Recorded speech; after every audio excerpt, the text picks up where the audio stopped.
Not everyone will understand when you start choosing yourself. The world has been conditioned to expect your availability, your smiles, your immediate yes. But there comes a time when your soul will whisper, enough.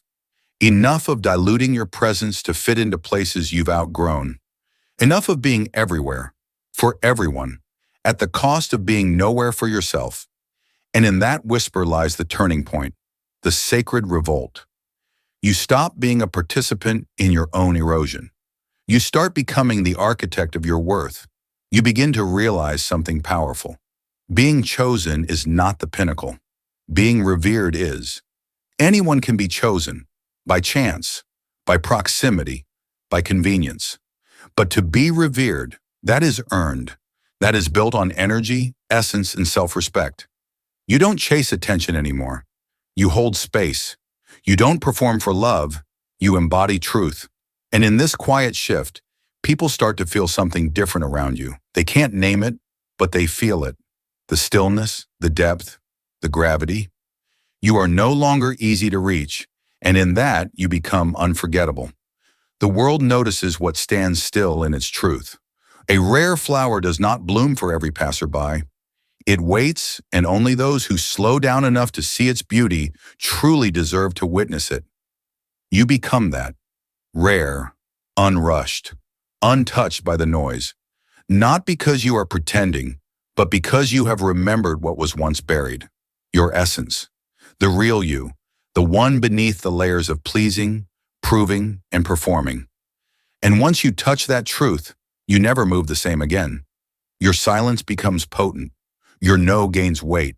Your absence becomes presence. You don't need to justify your boundaries. They speak for you. They say, I know my worth. I am not for all. I am not for now. I am for something sacred. And those who feel that, they lean in. Not with greed, but with reverence. You see it in their eyes. Curiosity mixed with caution. Not because you are cold, but because you have warmth that does not burn on demand. There is power in being missed, in letting people feel your absence. It teaches them to hold your presence with care, to stop consuming and start cherishing. You don't need to explain yourself to those who are committed to misunderstanding you. You don't need to perform to be seen. The rarest energies are never loud. They don't shout their worth. They simply are, and the world orbits around them accordingly. And yes, it will be uncomfortable at first. You'll question yourself. You'll miss the old validation, the quick texts, the fast approvals, the constant presence that used to feel like love. But that wasn't love. That was leakage. And now you are learning containment. You are learning that space is not emptiness. It is sanctity. That silence is not absence. It is depth. That withholding is not rejection. It is refinement. You are no longer available for the ordinary because you've remembered you were made for the extraordinary. There will be days when the urge to shrink returns, when loneliness disguises itself as truth. But hold firm, because the ones who are meant for you, clients, friends, partners, opportunities, will not be deterred by your sacred space. They will be drawn to it. They will respect it. They will rise to meet you there. And in their eyes, you'll see something you've never seen before. Not hunger, not possession, but awe. You do not need to chase the world. You need to anchor into yourself so deeply that the world finds you, like gravity, like mystery, like art. And when it does, you will not be the same. You will not need to prove a thing, because you have become the story, the myth, the memory that lingers long after the noise fades. Not everyone will stay. Not everyone will understand. But those who do will never forget you. There is something sacred in the quiet that only solitude can offer. When the noise fades and you finally step back from the endless chatter and connection, you begin to hear a familiar voice again, your own.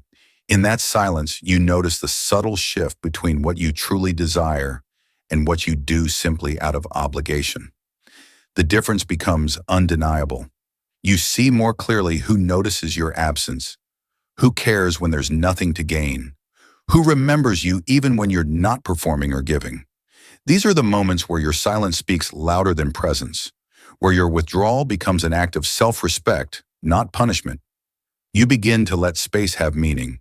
Gaps between conversations become music, not awkward voids to be filled.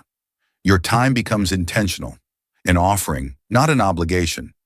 You stop chasing validation, and instead, you begin to choose who to engage, where to go, how to live. And every choice becomes a mirror of how deeply you value yourself.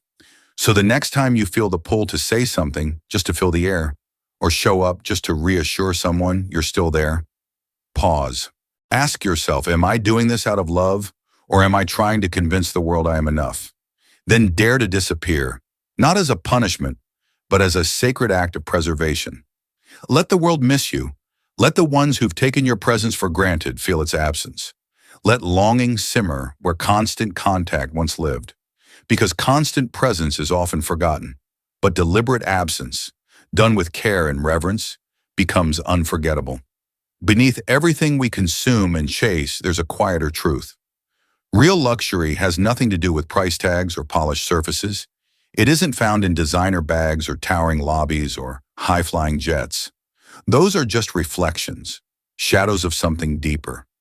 True luxury is a feeling. It's the stillness, the reverence, the pause that enters a room with something rare and whole. And when we speak of becoming a luxury, we aren't talking about status.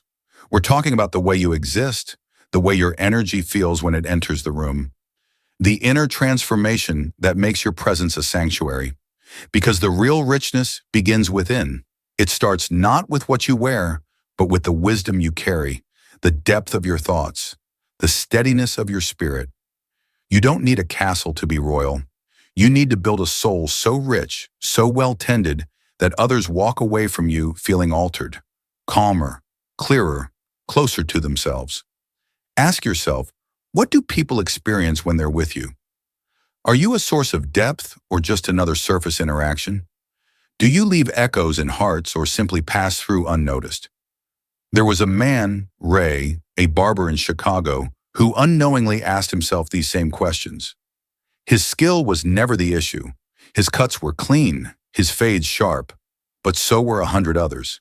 He felt it, that sinking sense of being replaceable, until he did something simple but profound. He began to listen, not casually, but with intention. He created a space in his barbershop where men could speak without fear, where silence wasn't rushed and presence wasn't forced. People came for haircuts but stayed for healing. They opened up about their fathers, their failures, their fears. Ray didn't fix them. He held space. His business grew, not from ads or gimmicks, but from energy. Word spread, bookings filled, and his prices rose. Not because he asked, but because his presence became valuable. He became emotionally expensive. Not hard to love, but impossible to forget. This is the secret. Become so grounded in yourself that your energy becomes a rare offering. So intentional that others feel like they're stepping into a cathedral when they enter your space. But you can't fake this. You can't pretend to be deep. You must go there, within. That means reading not to impress, but to understand. Sitting with your past, even the painful parts, and holding them gently. Healing the patterns that make you reactive. Soothing the fears that make you hard. You grow not to get applause, but to finally align with who you really are. It's a slow process. There are no shortcuts. But every time you return to yourself instead of running into distraction, you invest in your inner bank. And soon you start carrying that wealth wherever you go. People feel it, the calm, the grace, the quiet power in your presence. You don't need to fill every silence. Sometimes a single word from someone who's done the work lands like 100 from someone who hasn't. This is the kind of energy that becomes irreplaceable. And let's be clear, being emotionally expensive is not the same as being emotionally distant. It means your time, your energy, your attention. These are sacred. You don't throw them around. When you show up, it's with your whole self. And when you pull away, it's not out of guilt, but wisdom. In a world that's speeding up, you become the slow breath that makes others pause. We've traded depth for dopamine, realness for rapid-fire content. And in doing so, we've started treating people like temporary distractions. But when you build a strong inner life, when you live from the inside out, you become a quiet revolution. You say without saying, I will not live on the surface. I will not sell myself short. I will be rare. And rarity draws people in. Not because you're playing games, but because they can feel you're not easily found. Your mind becomes a library, your heart a sanctuary, your soul a place people remember, and they'll think of you after every shallow conversation, because something in your energy made them feel more human, more awake, more whole. You don't chase. You become the kind of person who brings others back to themselves, not with force, but with frequency. They walk away from you clearer than when they came. That is what luxury feels like. That is the power of inner wealth. Not everyone will see it.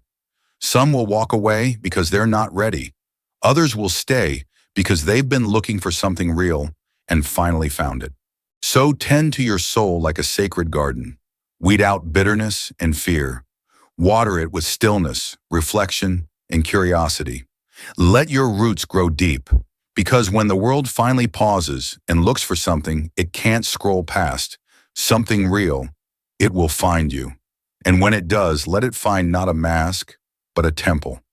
Not a performance, but a person. Someone who's come home to themselves. Even your words matter. Language is not just for speaking, it is the architecture of who you are. Your words build the house where your soul lives. Every sentence you speak is an offering of your energy.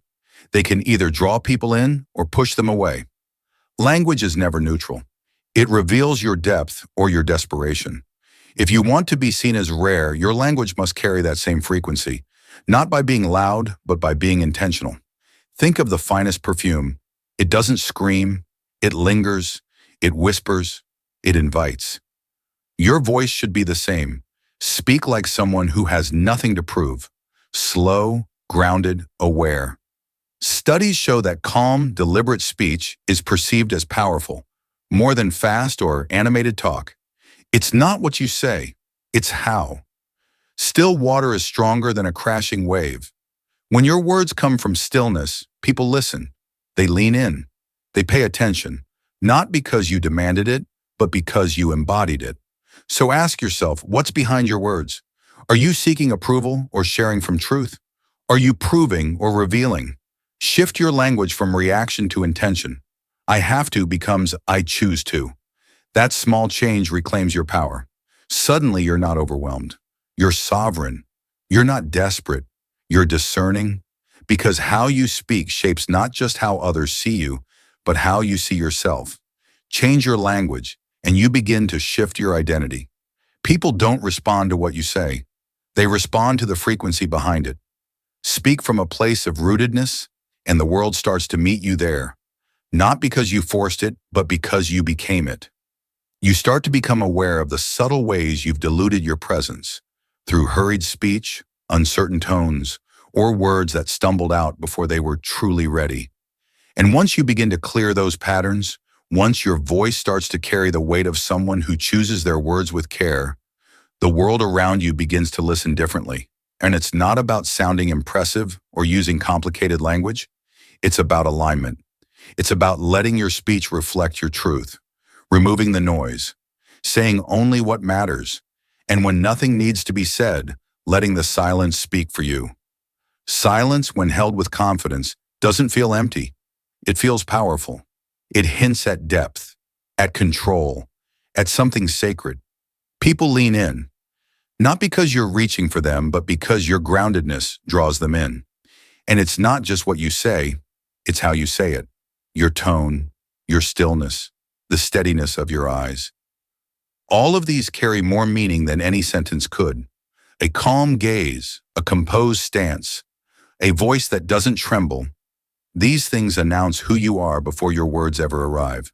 They say, I am safe within myself, not here to overpower, not here to shrink, just here, fully. And when you live from that place, when you carry grace without pretense, you stop needing to convince anyone of your worth. You simply become someone whose presence speaks louder than their pitch. This is not about pretending to be emotionless. It's about being deliberate. It's about your no having weight, your yes feeling sacred. Your words start to land differently. Your hellos uplift. Your goodbyes echo. So begin. Speak about yourself the way someone who respects themselves would.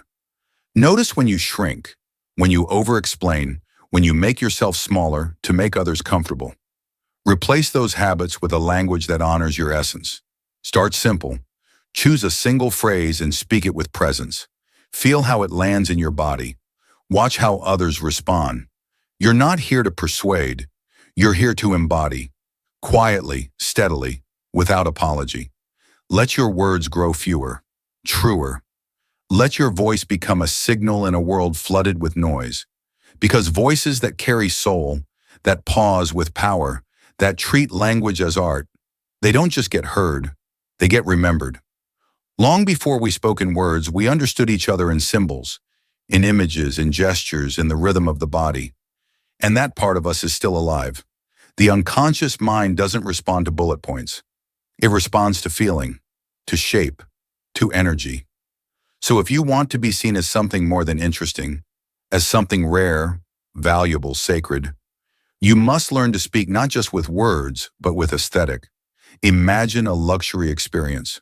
Before the price tag, before the facts, you feel it. The scent, the silence, the colors, the posture of the staff, the weight of the materials.